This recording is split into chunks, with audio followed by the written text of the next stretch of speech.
Hello guys, welcome to our YouTube channel English Hub. Today we are going to discuss the topic figure of speech.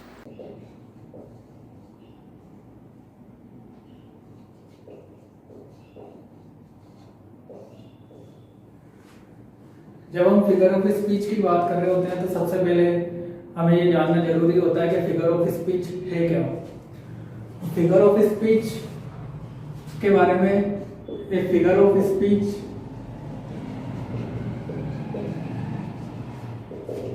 is a deviation or departure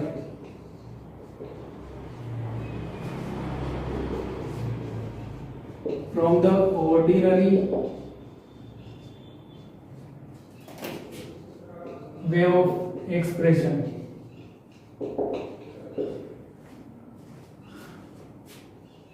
or the ordinary course of ideas.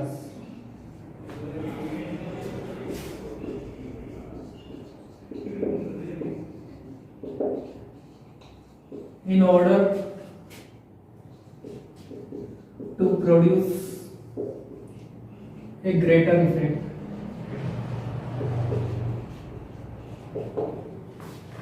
Figure of speech के बारे में अगर हिंदी में बात करें हम तो figure of speech को हिंदी में अलंकार कहा जाता है। इंग्लिश में अगर बात करेंगे तो इंग्लिश में इसका यूज इसलिए किया जाएगा कि आपको अगर अपनी लैंग्वेज को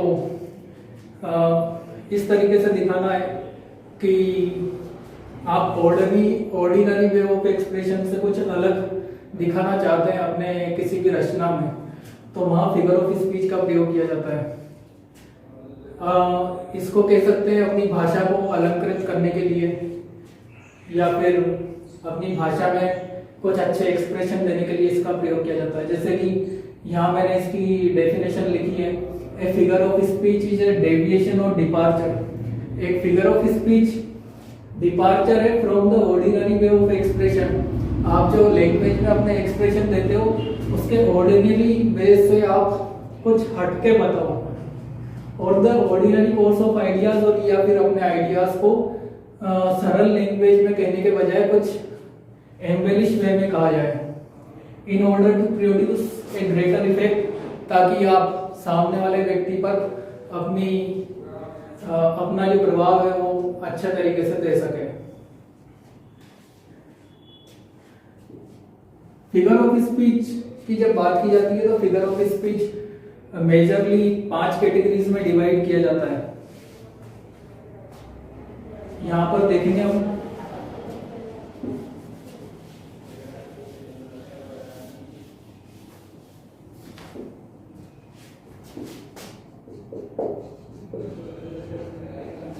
figures of speech are generally classified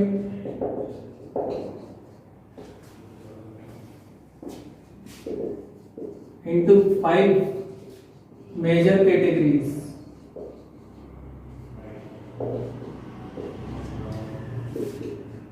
सबसे पहला आता है फिगर्स ऑफ रिजेम्बलेंस और रिलेशनशिप। ऐसे फिगर ऑफ स्पीच जो कि किसी के साथ समानता बताते हैं या किसी के साथ अपना रिलेशन बताते हैं वो फिगर्स ऑफ रिजेम्बलेंस या रिलेशनशिप में आते हैं। दूसरा फिगर्स ऑफ एरर। तीसरा वर्बल गेम एंड जिम्नास्टिक।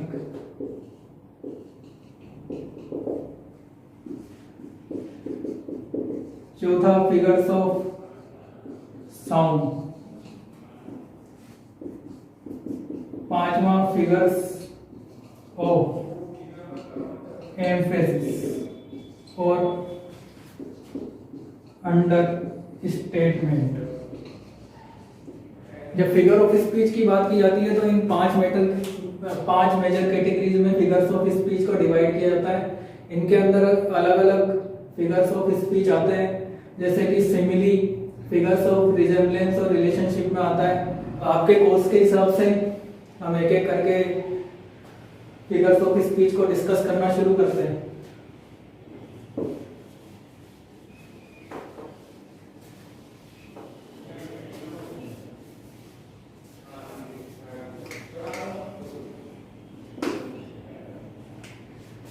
सबसे पहला सिमिली।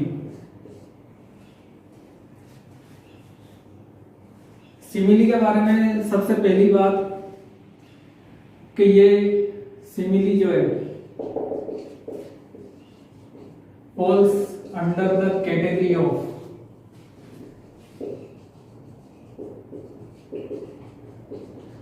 resemblance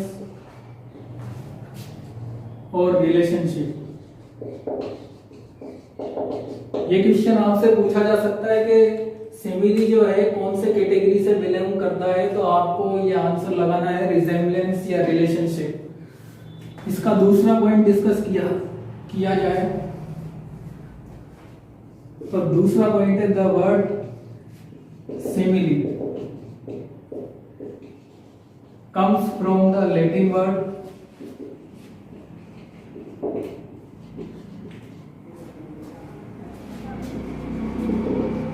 similus। सिमिली जो है वो लैटिन वर्ड से लिया गया है। लैटिन वर्ड कौन सा है? सिमिलस। ये ध्यान रखने योग्य बात है, आपसे ये क्वेश्चन पूछा जा सकता है।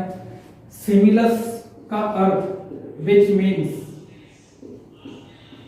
a thing alike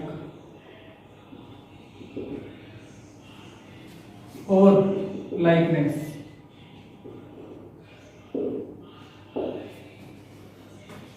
सिमिली जो है वो लैटिन वर्ड सिमिलस से लिया गया है, जिसका अर्थ है ए थिंग अलाइक और लाइकनेस, या तो कोई चीज किसी के जैसी है या फिर उसमें समानता है कुछ ना कुछ, इसीलिए ही इसे फिगर ऑफ रिजेम्बलेंस में लिया जाता है।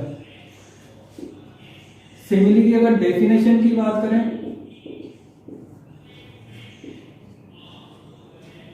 तो वो डेफिनेशन इस तरीके से दी जाती है, a simile is a definite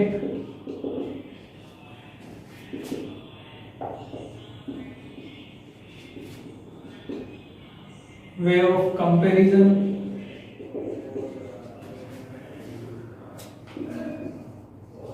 between two different objects or events of different kinds।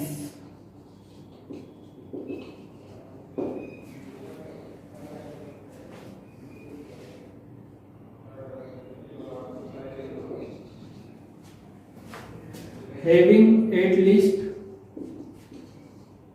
one point in common। एक सिमिली जो है is a definite way of comparison, इससे डेफिनेटली कंपैरिजन किया जाता है बिटवीन टू डिफरेंट ऑब्जेक्ट्स, दो भिन्न objects में या दो भिन्न इवेंट्स में ऑफ डिफरेंट काइंड्स, जो कि अलग अलग प्रकृति की हो, जिनमें कम से कम एक पॉइंट कॉमन हो जिसके ऊपर कंपैरिजन किया जा सके। यहाँ पर ये ध्यान देने योग्य बात है कि यदि दो ऐसी वस्तुओं में कंपैरिजन किया जा रहा है जो कि एक ही प्रजाति की हो, तो वहां पर सिमिली नहीं मानी जाएगी। जैसे कि अगर एक आदमी का कंपैरिजन किसी आदमी से ही किया जाए या किसी पेड़ का कंपैरिजन किसी पेड़ से ही किया जाए, तो वो एक सिंपल कंपैरिजन कहलाएगा। आगे देखते हैं।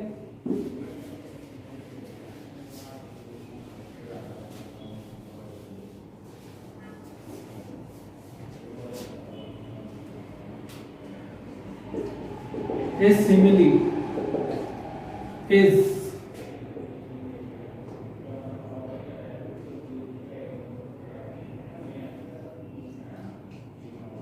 recognized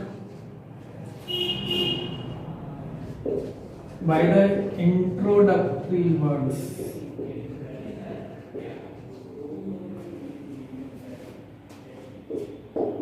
in a sentence।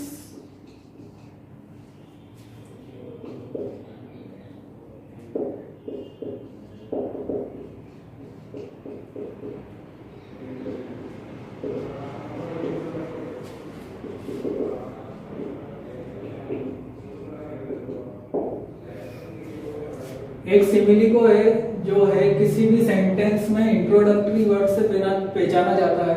ये introductory words as, so as, like, as as.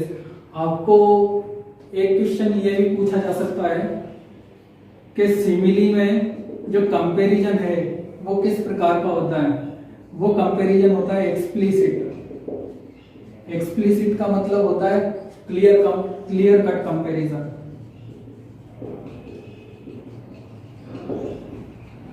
Clear cut comparison कैसे कि आपको साफ तौर पर पता लगता है कि दो भिन्न प्रजाति की वस्तुओं में कंपैरिजन किया जा रहा है और आपको ये डायरेक्ट पता लगेगा इन वर्ड्स से as, so as, like, as as. किसी को दूसरे के जैसा बताया जाता है। एग्जाम्पल देखते हैं।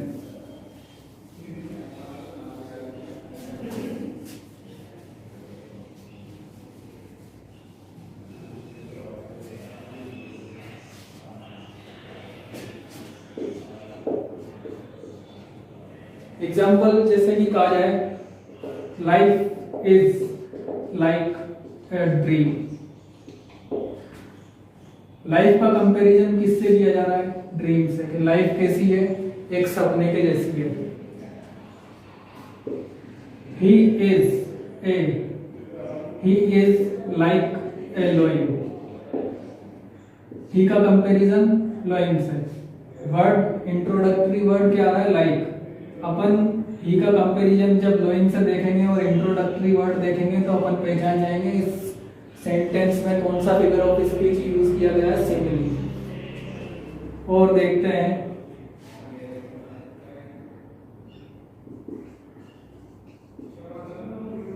Maharana Pratap fought like a lion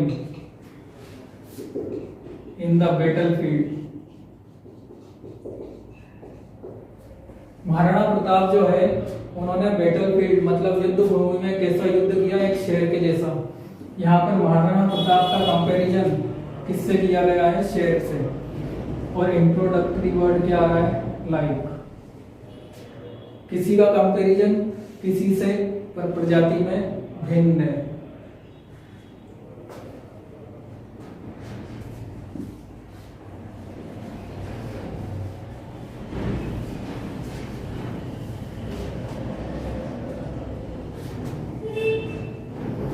आगे देखते हैं।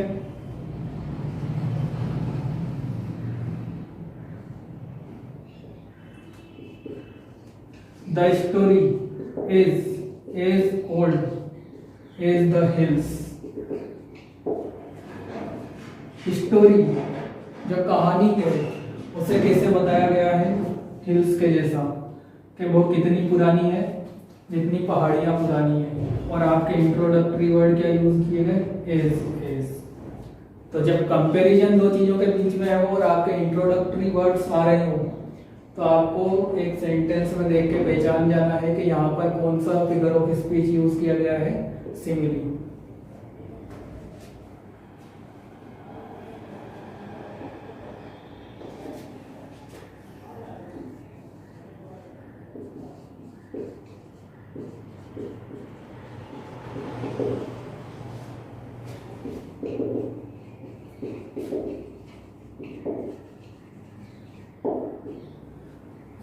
Lata Mangeshkar sings like a Nightingale. Nightingale एक पक्षी होता है जो काफी मधुर उसकी आवाज होती है। तो यहाँ पर कहा गया है लता मंगेशकर सिंग्स, लता मंगेशकर गाती है लाइक ए नाइटिंगेल, एक नाइटिंगेल पक्षी की तरह। उसकी लता मंगेशकर की आवाज की कंपैरिजन नाइटिंगेल से की गई है।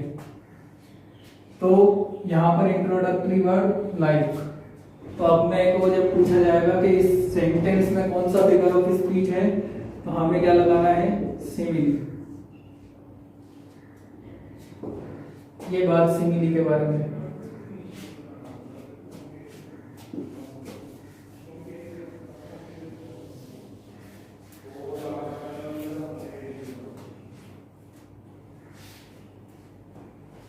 दूसरा figure of speech metaphor.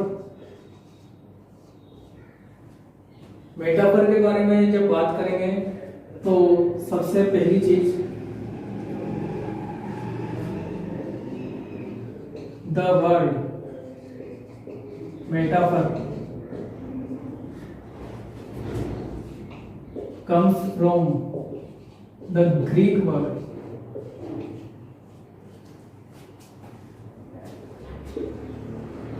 मेटाफेरो।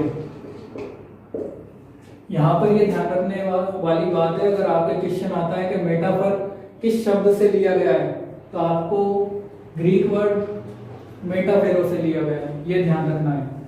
Greek word मेटाफेरो।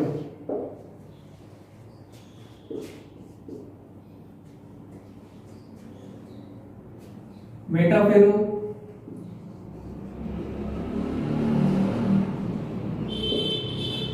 means to carry out, किसी चीज को आगे की ओर लेकर जाना। मेटाफेरो मीन्स टू कैरी ओवर। इसमें तीसरा पॉइंट ये ध्यान रखना है, मेटा मीन्स ओवर एंड फेरो मीन्स कैरी। मेटाफर को हिंदी में रूपक अलंकार कहते हैं, जिसमें किसी भी एक चीज को दूसरे का रूप प्रदान कर दिया जाता है। देखते हैं,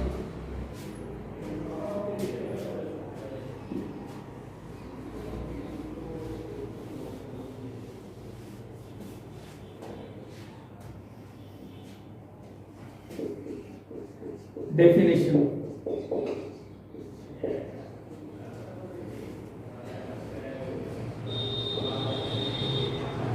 metaphor is an implied simile। Metaphor एक implied simile होती है। implied का अर्थ होता है implicit। सिमिली में आया था एक्सप्लिसिट, मेटाफर में है इम्प्लिसिट। यहाँ पर मेटाफर में जो कंपैरिजन होगा वो इम्प्लिसिट कंपैरिजन होगा, जो कि आपको इंट्रोडक्टरी वर्ड्स के माध्यम से दिखाई नहीं देगा। ये आपको स्वयं पहचानना पड़ेगा कि दो चीजों का कंपैरिजन किया गया है जो कि प्रकृति में भिन्न है, और दूसरी बात है कि एक चीज को दूसरी चीज का रूप प्रदान किया गया है। देखते हैं, in which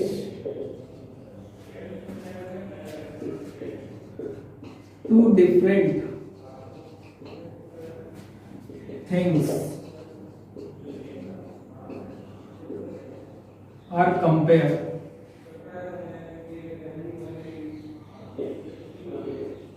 which are also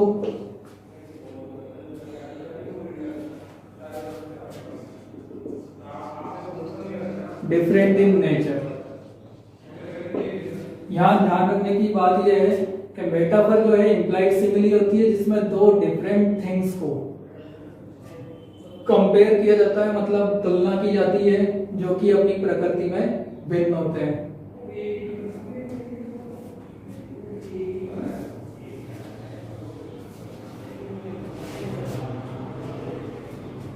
इसके लिए एग्जांपल,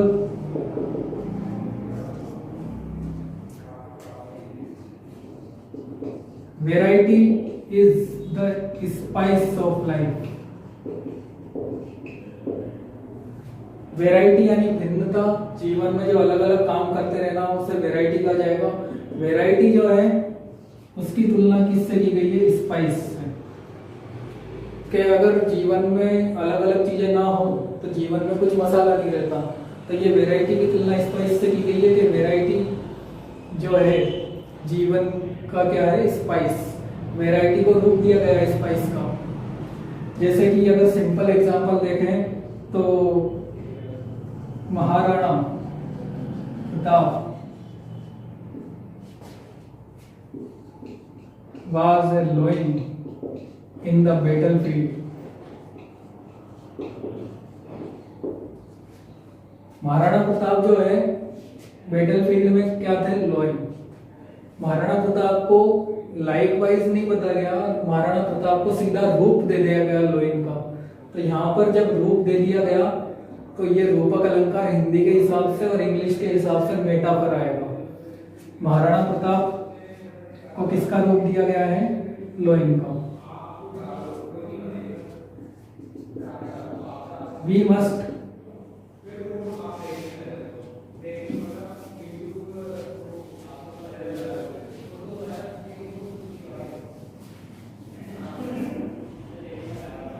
आगे देखते हैं। We must go to the root of the trouble। यहां पर आपको दिख रहा है रूट। रूट का मतलब होता है जड़। ट्रबल की कोई जड़ होती है क्या? ट्रबल की होती है समस्या। कि अगर आप किसी ट्रबल की रूट तक जाना चाहते हो तो वो समस्या के अंदर आएगा।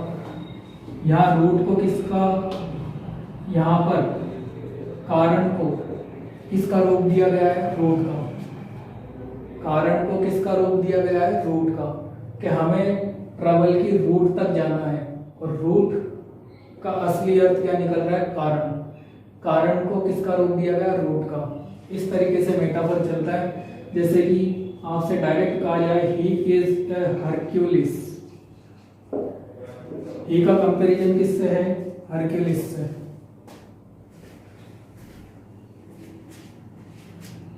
तो डायरेक्ट इसको रूप प्रदान कर दिया गया है हरक्यूलिस का।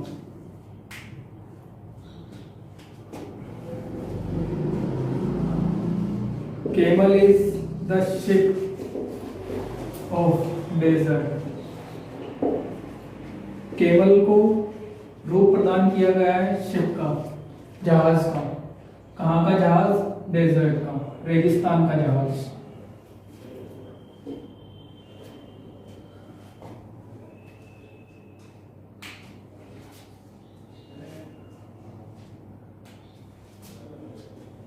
तो इस तरीके से हम किसी भी सेंटेंस में सिमिली या मेटाफर को पहचानेंगे।